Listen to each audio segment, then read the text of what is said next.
Hello বন্ধুরা, আমি এই মুহূর্তে বাংলাদেশ ব্যাংকের পিছনে আছি। যে পুরনো ঐতিহ্য যে নৌকা পাড়ি দেয় সেই গুদারা ঘাটের এই যে কেশিয়ার ভাই নৌকার টাকা কাটে। ভাইয়ের নামটা একটু প্লিজ। আপনার নাম? কতদিন ধরে এখানে আছেন? আমি অনেকদিন ছোট থেকে। সেই ছোটোবেলার থেকে ভাইয়া যে নৌকা যাত্রী পারাপার করে চমৎকার, মানে এত ঢাকা শহরে একটা ঐতিহ্যবাহী আমাদের সেই ছোটোবেলা থেকে গল্প শুনেছি যে বাংলাদেশ ব্যাংকের পিছনে যে একটি ছোট পুকুর বা নদী বলা যায়, এটা পাড়ি দিতে কত মিনিট লাগে? 2-3 মিনিট সময় লাগে। তো 2-3 মিনিট সময় লাগে, যা আসলে যারা খুব তাড়াহুড়া করে যায় তাদের জন্য এটা আমরা আমি দেখেছি আপনাদেরকে। এই সেই বাংলাদেশ ব্যাংকের পিছনের সেই পুকুর যে নৌকা দিয়ে পারাপার হয়। আসলে বাংলার সেই ঐতিহ্য কালচার, নৌকা, স্টিমার লঞ্চ, যদিও এখন সেই স্টিমার লঞ্চ ঢাকা শহরে নেই, কিন্তু নৌকার সেই ইতিহাসটা এখনও রয়ে গেছে, যেটা আমি সেই এতে উঠলাম আমাদের সেই নৌকার মাঝি ভাই দেখেছি। কমলাপুর গুদারাঘাট, এটা কমলাপুর গুদারাঘাট। এই যে বাংলাদেশ ব্যাংক, এই বাংলাদেশ ব্যাংকের পিছনের অংশটা আমি দেখেছি সবাইকে।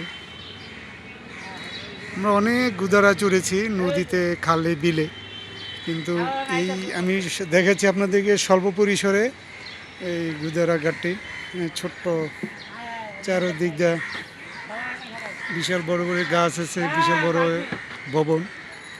এটা হচ্ছে জীবন বীমা ভবনটা। যাত্রীরা দিয়ে টলা পার হচ্ছে।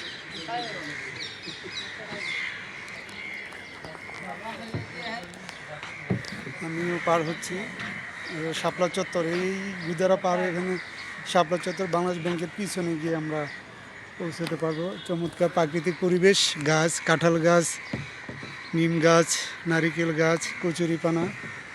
আসলে সেই একখণ্ড গ্রাম বাংলা। খাল বিল যেখানে আছে, সেই খাল যে কুকুর শুয়ে আছে, মানুষ আছে, যে অপেক্ষা আছে যাত্রীরা।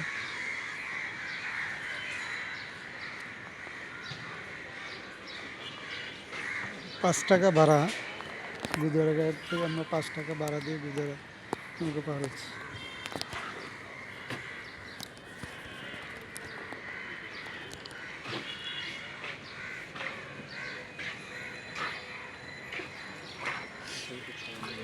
যাত্রীদেরকে সবাই সিরিয়ালে দাঁড়িয়েছে যাত্রীরা। চমৎকার সরুগুলি, আসলে অন্যরকম একটা অনুভূতি, খুব ভালো লাগছে আমারও। সেই সরুগুলিতে আবার একটু পিছনে যাচ্ছে। সবাইকে মাহে রমজানের বাকি রোজাগুলো রাখার তৌফিক দান করুক। সবাই সুস্থ থাকবেন, ভালো থাকবেন এবং ভালো রাখবেন সমাজকে। সকলের কাছে দোয়া চেয়ে বিদায় নিচ্ছি। আসসালামু আলাইকুম।